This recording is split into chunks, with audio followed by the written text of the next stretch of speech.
Welcome back to Tottenham on Tour, the world famous home of Revior, and we've got a bit of a news update today. It's a bit of a somber day for us, really, in terms of the news we have received last night from Fabrizio Romano and also from Paul O'Keefe, our captain of 11 years almost to the day, is leaving us. Hugo Lloris is leaving Tottenham after 11 years. Most of that time as captain, I'd say 10 years of that as captain, maybe 9-10 years.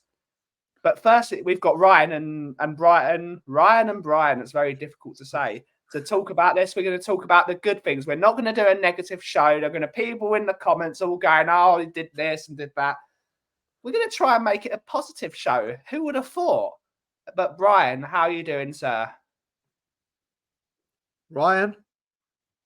You said Brian. Brian. Oh, he said me. For God's sake.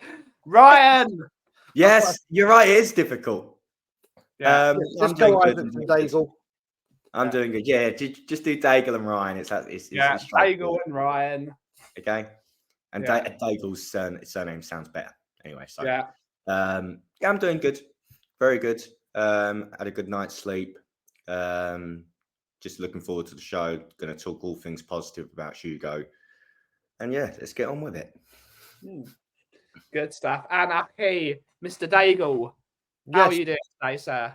I'm good, mate. The new year is about to come. This one over here is about to come and pay me a visit. And we're saying goodbye to probably the best goalkeeper I've seen in my lifetime. Not my favourite, but the best without a doubt. And it's time to say, as you said, au revoir, Hugo. Au revoir, indeed. Au revoir. We're going to go through some sections of what we remember of Hugo. I'm going to start with the beginning, as all stories do. The beginning. Who would have thought? No, let's do the ending firstly. No, we're doing the beginning firstly. What do you remember about Hugo Lloris's arrival, Ryan? It's a long time. I remember I was just in secondary school at this point. So you're probably in primary school at this point. I was still in secondary school. Just started secondary school, year 8 or year 9. Back then, obviously, you didn't have the reports on social media as it is now. So you didn't really know who you were signing as much. You probably still got an intel. I remember Sky Sports News. You'd still have they're in talks, this, that. Deal agreed, but don't really remember much of his arrival that summer. That was the summer, I believe, we brought in Dembele and Dempsey on deadline day, so I remember those two more, because back then it was more, can't wait for deadline day. Deadline day was like this big thing. It still is this big thing, but used to be when you had the fans around the reporters and everything. That's when deadline day was good. But obviously, Hugo didn't arrive on deadline day, so it's difficult to remember much about it. But look, and it was a surprising deal. I remember, obviously, because we started a top goalkeeper when he arrived. We had Brad Friedel in the sticks. I know he was coming to the end, but he was still a very good goalkeeper, Brad Friedel. And obviously, with the news reports that were coming out after that surfaced now about us doing a deal for 12 million with Leon, and then Daniel Levy being Daniel Levy, bringing it down to 8 million. Leon probably weren't too happy with us, but obviously very happy with us that we decided to then bring in 60 million for Tanguy and Ndombele. Enough about that. Hugo was it was a good deal to get done over the line, because it was a goalkeeper set in stone for the next 7-8 years. 11 in our case. Yeah, 7-8 years. We're staying positive. Yeah. Aki, what do you remember about the arrival of Hugo Lloris? No, I'm going to take some of the stuff Ryan said, basically. First of all, that deal, I remember, they wanted 12, and as soon as he got in the door, he said, you're leaving on a free. We'll give you 8 and rise it to 12 on appearances. Leon were very, very disappointed with us, but that's the genius Daniel Levy can provide. That's what he can do. That's what he does good, and he pulled a blinder with this one. He pulled a blinder with this one, but Ryan then goes to say we already had a great number one. It's just a shame that was genuine competition for Friedel, and Friedel's replacement, signed, sealed, delivered already in the door before we even had to worry about it. Whenever Friedel went, it was like, we're set. We're set. That's what we should be doing. And it was a great bit of business because he was widely touted. It was a fantastic deal for the football club. That was a statement signing, right? Like Ryan said, there's a goalkeeper for XYZ amount of time. We'll talk about what he brought in a separate section you've got ready. But yeah, this was a fantastic deal for the position, for the player, for the amount of money we spent on him. It ticks every single box. Yeah. I remember exactly where I was when Hugo Lloris, the deal was that I was at King Solomon High School. I was in year 12. Who would have thought? I was in year 12. It's a long time ago. I was by the red benches outside the school. I don't know why they had red benches at that school. We all hated it because we all supported Tottenham. # never read. One of the teachers came out and said, have you seen who Tottenham are signing? Because he was obviously a Spurs fan as well, because there's quite a few Spurs fans in that area. Shock. There's quite a few Spurs fans at a school in northeast London. And we didn't really know. We were like, we've got Brad Friedel. Like, why would we need another keeper? And for a change, we actually fought ahead of the game. And we fought quite a long way ahead because he was here for very, very many years. And we talk about the deal. That was a great deal. 11 million for the captain of France at the time. It's not like we were buying a player that was possibly going to be very, very decent. He was already captain of France. He was the captain of Lyon, I believe, at that point as well.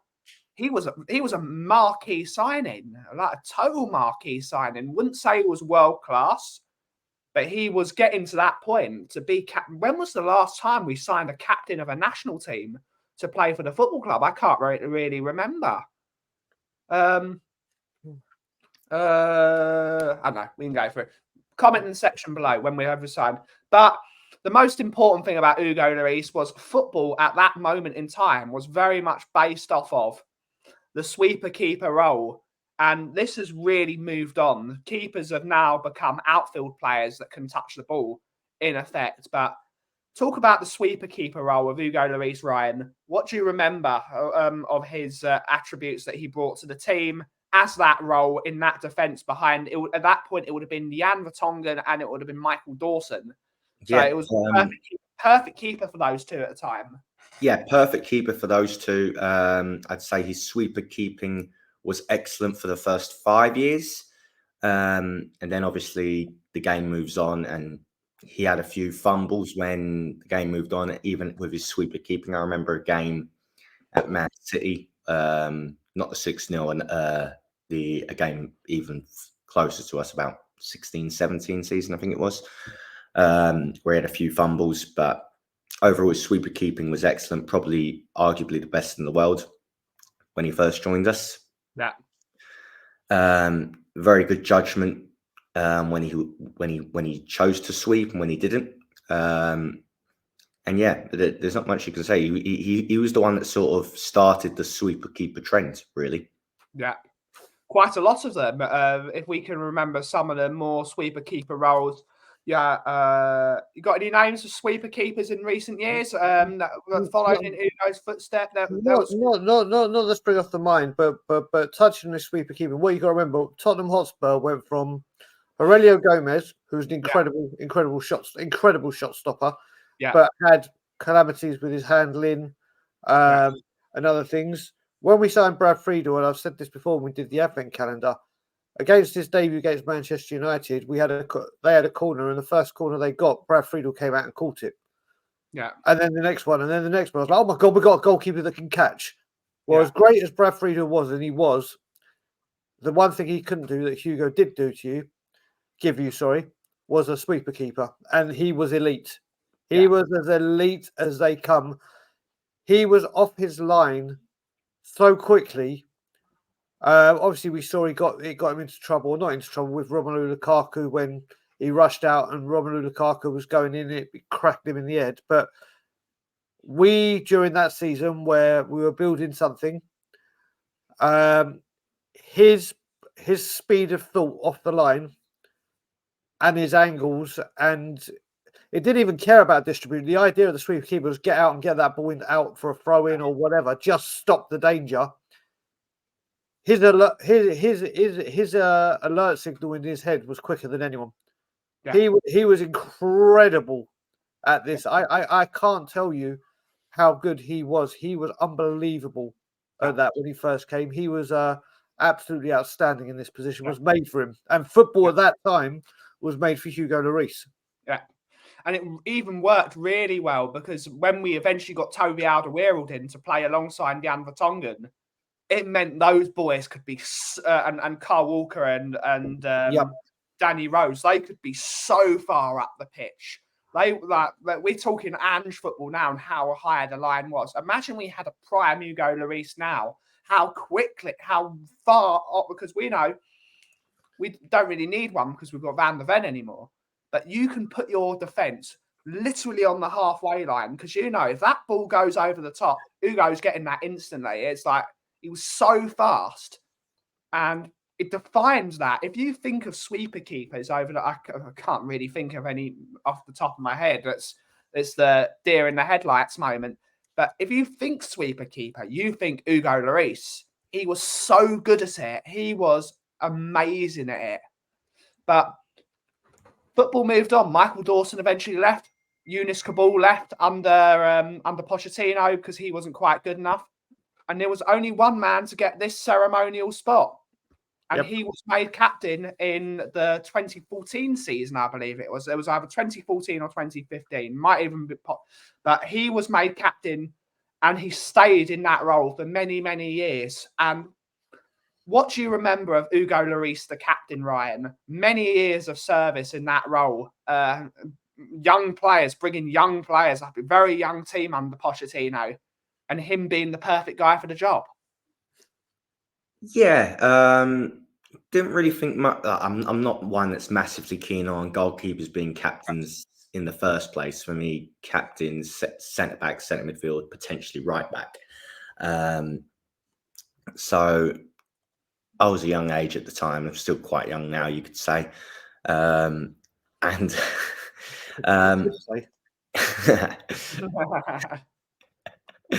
yeah, it's just look. He wasn't really one that you'd say that was. He'd lead on the pitch with his performances at that point, rather than barking out orders because you can't really shout from the goalkeeper to the striker to there's too much of a distance. So he's one of those that you'd rather follow on the pitch with your performances than a vocal captain.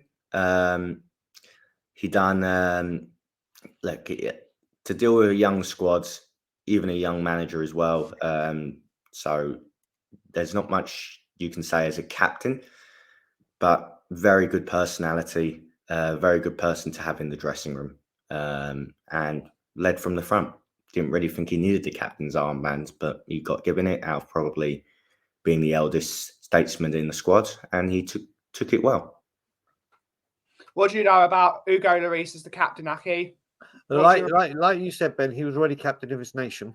So the attributes for being a captain are there. I am one of those that I cannot stand goalkeepers being captains. I don't understand it on the pitch, maybe off the pitch. Maybe it was a lot of off the pitch, and we got to see obviously that famous bust up with Son on the All or Nothing documentary. When you've got a captain of a team as good as France, there's obviously something there. There's obviously something there that was happening. Maybe the respect of the players, which he definitely commanded. And you know what? He took on the responsibility, and you got to remember the best time we can talk of right now in our recent history is Poch. Yeah, and he was the captain behind it. There's a lot of you've got your silent talkers, you've got your Roy Keanes, you've got your people that are people off the dressing room, like Sonny is now, as well as on the pitch. He did a very, very good role in it. If you look at it during the last recent years, there's not many other people you could say, right, strip him. You're not going to strip him of it. You're never going to strip him of it. Yeah, listen, he did. It was a role he did, and he did well. He obviously had a very close bond with Poch, which could have been a massive thing to do with it as well. And as much as I don't like goalkeepers being a captain, he did his job well. Yeah. But he saw us through some very good times. A lot of the times, getting us through to the Champions League final, Premier League title charges, which we unfortunately fell short because we never had the squad and the squad depth to really get through it and challenge for titles fully. But you can't say that as a captain. If you looking back at that time in hindsight, if you look at his role as a captain during those periods of Poch, you've got to give him top marks because they got through. They won some big games, beating Real Madrid at home in the Champions League. Not many Tottenham captains can really say that. I think only one Tottenham captain can say we beat Real Madrid, the champions of Europe, at home, and they won that Champions League that year as well under Zinedine Zidane. You can't really say much more. They won some big games. Maybe they didn't win the ones you think we should have won. Maybe you can blame many things. Of course, he gets a slice of the pie because he is the captain, and the captain does get. But if you look back at our recent years, he was a very decent captain. Unfortunately, you could say he wasn't given the full tools to be a full captain. And we're going to bring this forward. Loyalty. Massive amounts of loyalty. He could have gone to a bigger club at the time. Say, captain of France, World Cup winner. He could have gone to a bigger club. He was offered chances to go to bigger clubs, and he stayed at Tottenham. Maybe because, like we said, the role of sweeper keeper went, and then we started seeing goalkeepers like Alisson, like Edison, Vicario now in some way, shape, or form that they're almost like outfield players that can use their hands as well. But how loyal was Hugo Lloris? Should Hugo Lloris have left before he peaked at Tottenham and gone to a bigger club, Ryan? No. That's not me just being Tottenham biased. I just don't think any big clubs out there were looking at the time. Even if you look back into his Poch time, I mean, he was never going to leave the Poch project. Let's be honest, no player really left the Poch project, did they? He just needed a few more additions. But I just don't think any of the big clubs out there needed another goalkeeper. I mean, Bayern had Neuer. Real Madrid had the Chile goalkeeper before Courtois. I think Lloris would have. Manchester United were heavily in for him. Yeah, Manchester United had De Gea, so I don't know why they would need a better keeper for them than De Gea was. I think he would have been a better keeper. De Gea was exceptional. He was, but Manchester United also before De Gea were looking at him. They signed De Gea before we signed. That's a different story, right? That's a different story. Yeah, I just don't think there was really much options. Maybe unless an Italian side like Milan or Juventus at Buffon, but maybe Milan or AC. And then at that point in time, would you say that would have been a step down rather than a step up? Yes, the other clubs have the history, but where they were as a club, I wouldn't say it would have been a massive, if a step up at all. I think Tottenham was the best club out there for him at that point in time. So I don't think that there was much. I mean, it's great loyalty to stay through thick and thin. Brilliant, because he was an excellent goalkeeper for us, and I'm very happy. He stayed during the bad times as well, right? Yeah. He stayed during the bad times. He stayed with us during the ABB and Tim Sherwood era. He could have gone after 2 years. Now I'm done with this. Get me out of here. Which is great. Yeah. Look, loyalty is loyalty. 10 years at one place deserves a massive respect, because you don't even get relationships that last that long. You don't even get jobs that last that long at this moment in time. So 10 years, staying somewhere for 10 years deserves a massive, massive amount of respect. Yeah, no, I'll just add to that. His loyalty, loyalty as people who know me and know me well, is like the most important thing in my entire life. It really is. And he came out and said, "I'm not leaving as long as Poch is here." He openly came out and said it. Whilst Poch is at this football club, I don't go anywhere. There are constant rumours, constant. If Hugo Lloris has said, right, I'm out of here, and put in a transfer request, doesn't matter what clubs have what keepers, when you have the France international captain and a player of his ilk come about, big teams find a way to say, right, he's available, we're getting him. We talk about footballers and loyalty. We talk about footballers, one club men. We talk about footballers saying one thing and doing the other. People could try and slate Hugo Lloris with a lot of things near the end, a lot of things. Yeah. This is definitely not one of them. This is definitely not one of them. We talk about, you look at Human Son when the Saudi Arabia comments come up. Nope, I'm not leaving. No, this man was like, nope, I'm staying. Nope, I'm staying. And even during the bad times, I mean, if he had put in a request, a team would have come and he would have won trophies. Yeah. Hugo Lloris should have won trophies, could have won trophies with us.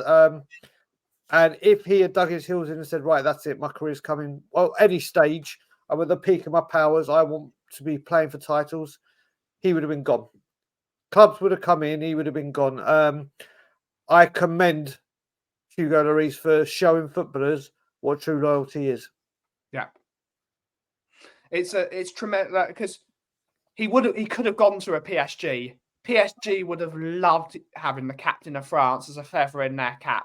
And he would have been an excellent captain for PSG if they had brought him in. You've had a few decent goalkeepers throughout the years.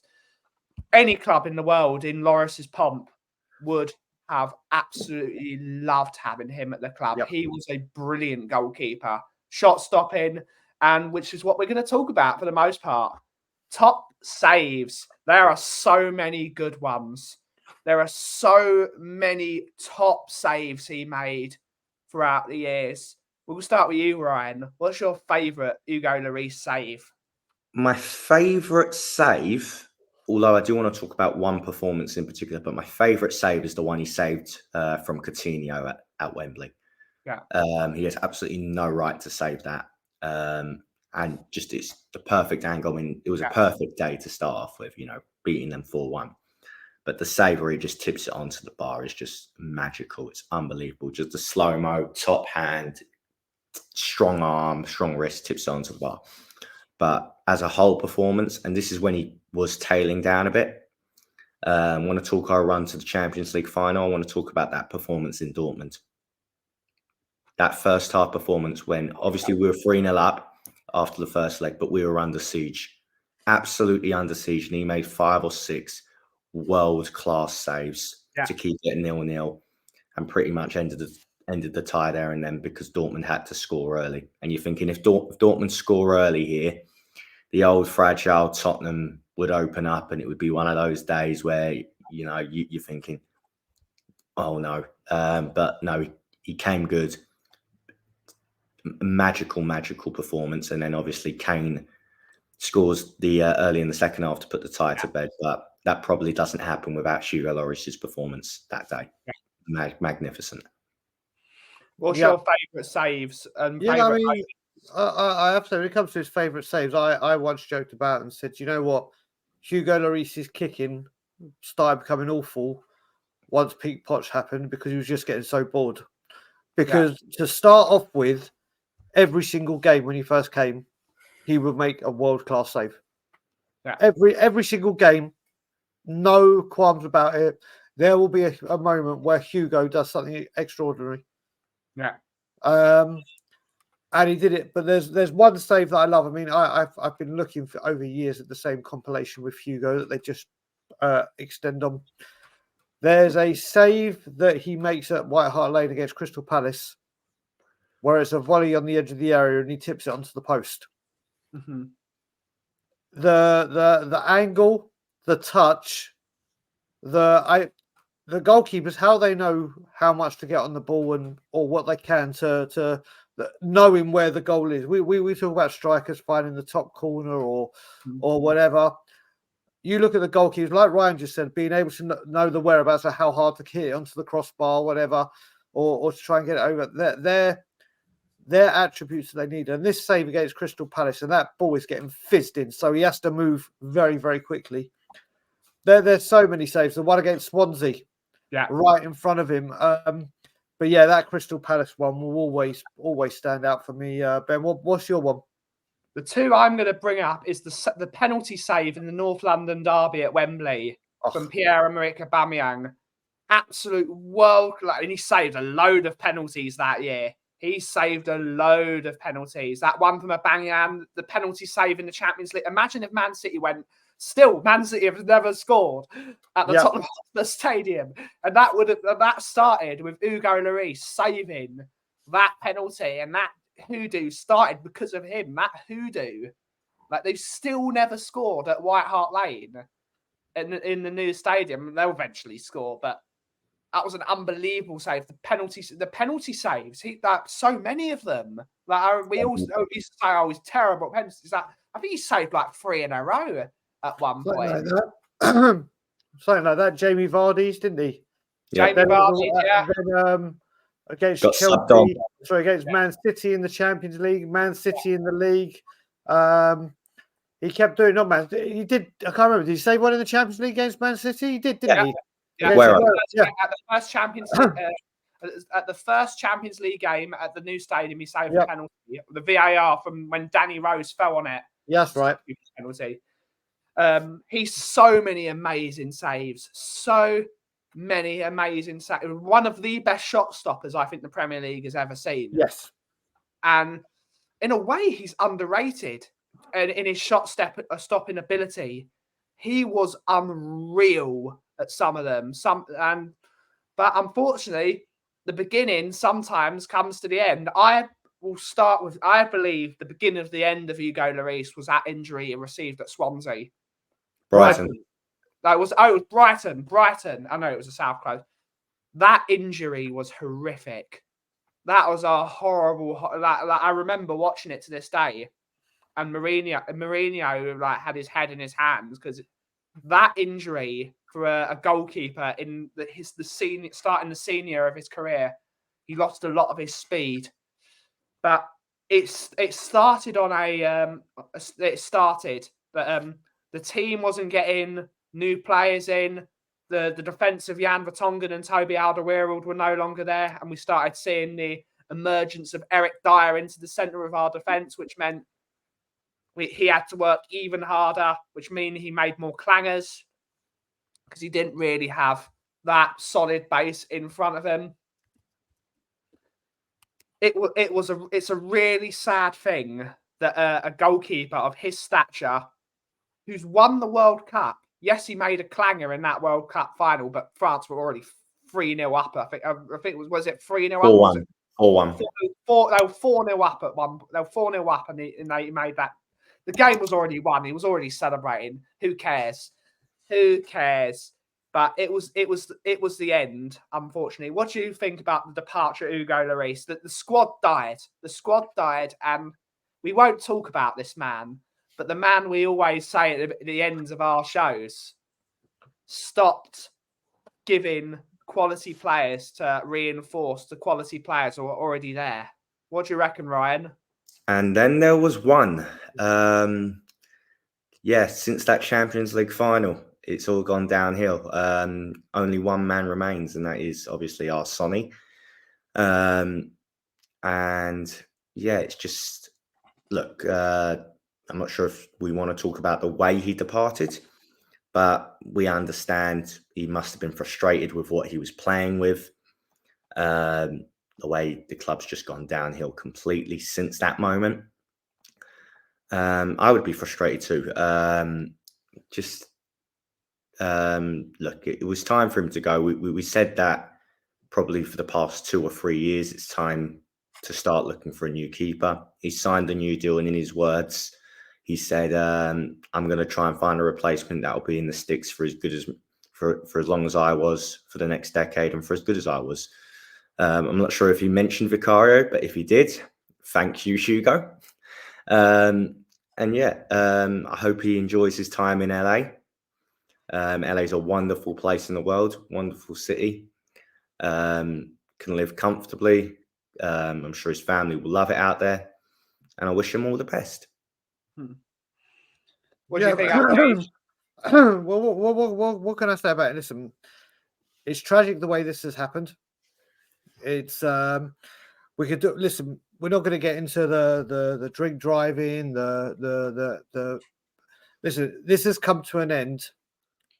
And like Ryan and you said, it's because he's got to that part of his career. Probably should have found a club a year or two ago. Yeah. But we wouldn't bring in a keeper to replace him because we'll just stick with what we have. He was losing his prowess, just like Dembele left and went to China. Just like these players do, they move on.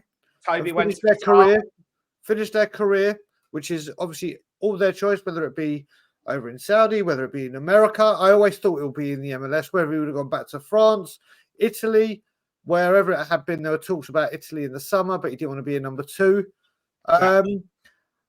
This guy deserves, whether he'll be there to say goodbye tomorrow on the pitch like Jermaine Defoe did before Toronto. Yeah. I hope he gets a huge round of applause. He stuck by us through thick and thin. Didn't work out near the end. Football evolved. The errors started coming in.